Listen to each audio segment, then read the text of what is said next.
it's gonna be the day we get final numbers on the Camaro. I've been daily in the car for probably close to 2 weeks now. I did end up tracking down a misfire on cylinder 2.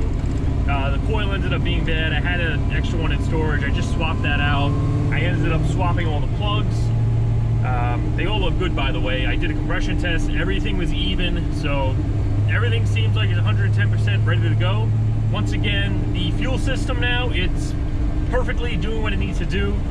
And yeah, I'm gonna go grab James. We're heading back down. We're gonna get this thing strapped down immediately. Let's start making some pulls.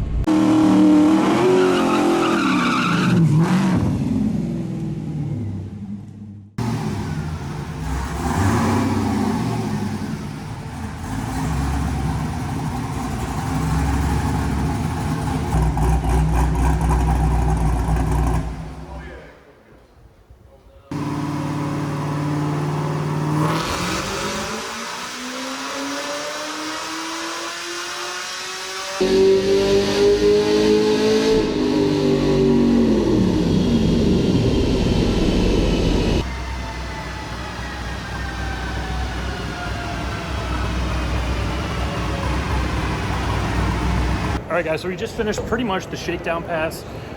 Fuel is 110% now. Everything looks good. It made 590, almost on the nose what it made last time. But here's where we were at last time, where we kind of had this dip over here, and just making a few adjustments. And with the fueling being where it's supposed to be now, you can see that curve looks a hell of a lot better. So we're just gonna let the car cool down a little bit, come back in a few minutes, and yeah, we're already making another run.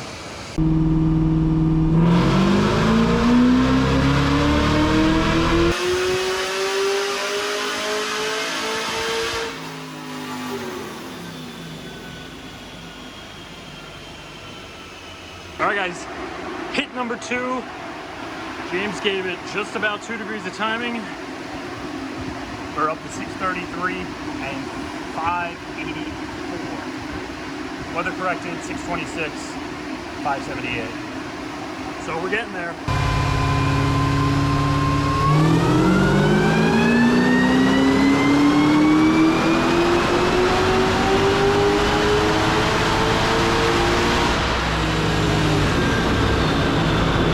Alright, guys, so we just finished another pull. The alternator cut out again. We got 627, 575.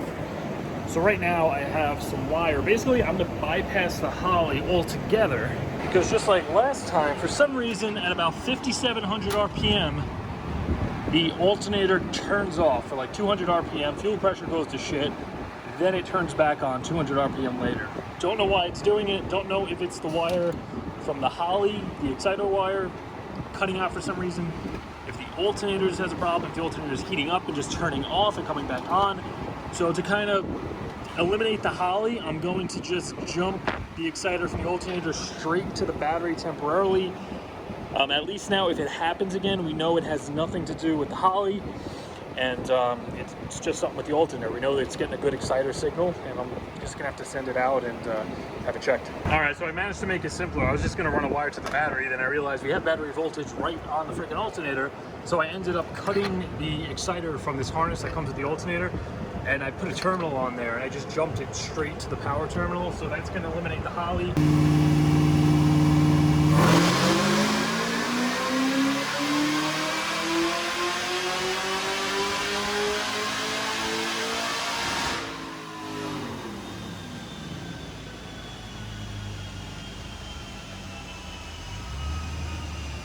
All right, alternator was fine on that run.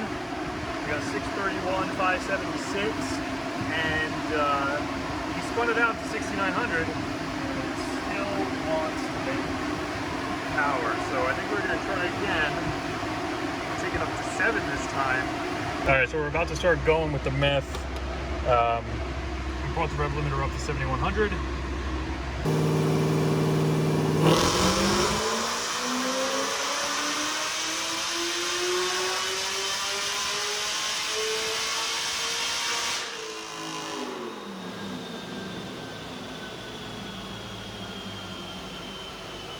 All right, guys, so that run we just made 649 at around 6,900, 6,940. So just about pretty much 7,000. And then it started falling off slightly, so we're good there. The tack input for the dyno cut out there. That's why we have that dip. But basically, we're done with the meth. We're going to close the cutout now, go from the 4-inch to the 3, see how much power we lose. Then we're gonna ice the tank down, put the, well, open the cutout back up to the 4-inch dump, and then, yeah, it's basically gonna be one more pass, and that's gonna be the money pass with the ice in the tank.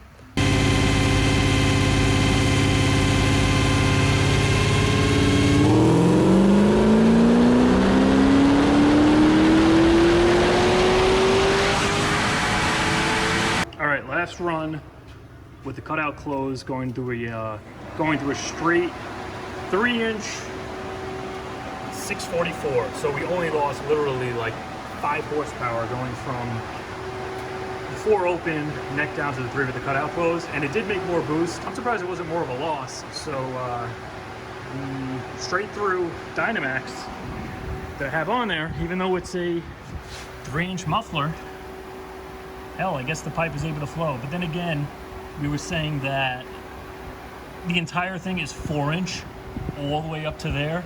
So I guess by the time it gets to there, it doesn't really matter what size this pipe is as far as, you know, a 3-inch or a 4.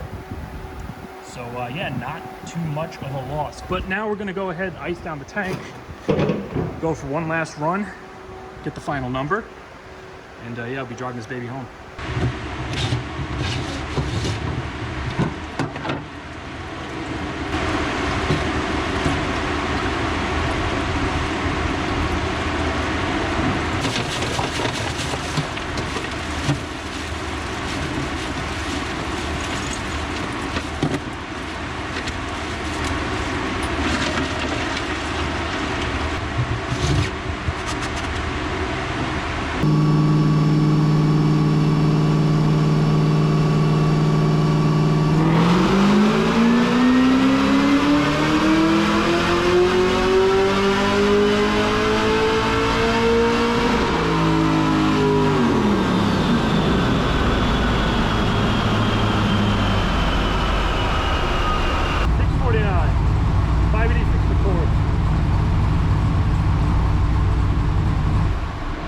That's it.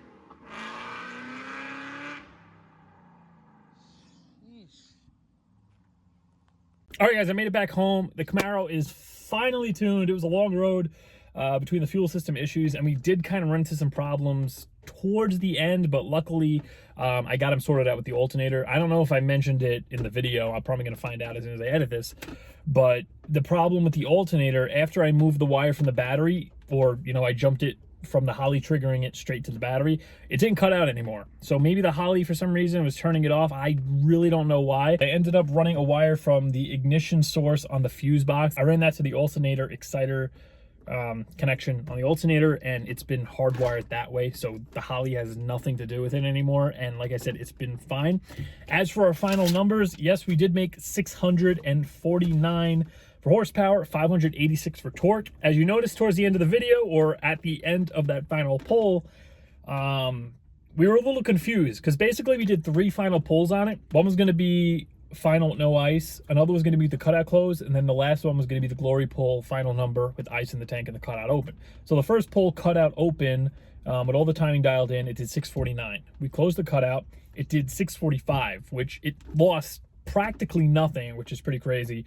And then for the final pull, we opened the cutout back up and we put 3 bags of ice in it, and it did exactly 649 again. And it could be a couple of things. One thing being the blower is basically at max speed now. I got a 2.4 upper, 9.1 lower.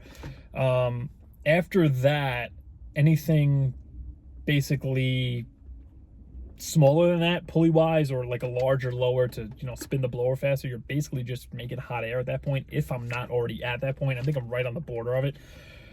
because as it comes up in the RPM range, you do see the boost kind of trickle off a little bit up top. So we're pretty much at max blower efficiency. But yeah, that's the reason for more heat. The other thing is I had to shrink my heat exchanger down. You guys remember when I first put this together with the 5.3, I put an AFCO heat exchanger for like a Ford Raptor in there, and it fit great and it cooled fine. But the problem was, once I got the air conditioning working, just like this summer, I think, low speed cooling on the car suffered tremendously. If I was sitting at a light or just idling there with the air conditioner on, it would slowly climb to over 230. Driving around town, getting on the car, it would get up to 220. It was running way hotter than it should have. So I ended up pulling that heat exchanger out. I put the factory kind of ductwork back in the front. And yeah, the car pretty much sits around 200 all the time now, AC on or off in whatever kind of heat. So unfortunately, I did have to go to something smaller to fit that, you know, factory ductwork back in. And I think that has something to do with it, in addition to, you know, more blower speed. So here's our sheet. Once again, 586 for torque, 649 for horsepower. This is a solid 120 horsepower gain at the tire. Same exact dyno. When I had the 5.3 with the same blower, but back then I had the turbo cam. I didn't have the ported heads. They were cathedral port heads, and it was a 5.3, obviously not a 6 liter. It made 529 at the tires. I'm very happy with the numbers.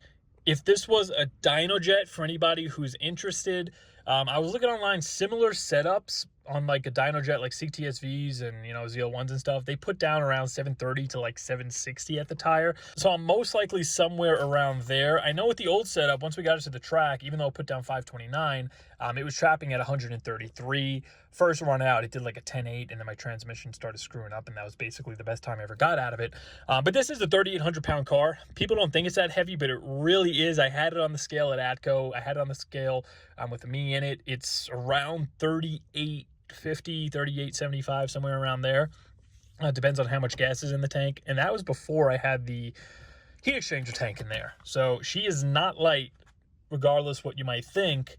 And yeah, that weight paired with only 529 at the tire, trapping 133, the math just didn't really make sense. So realistically, the old setup was probably somewhere around 620 at the wheels.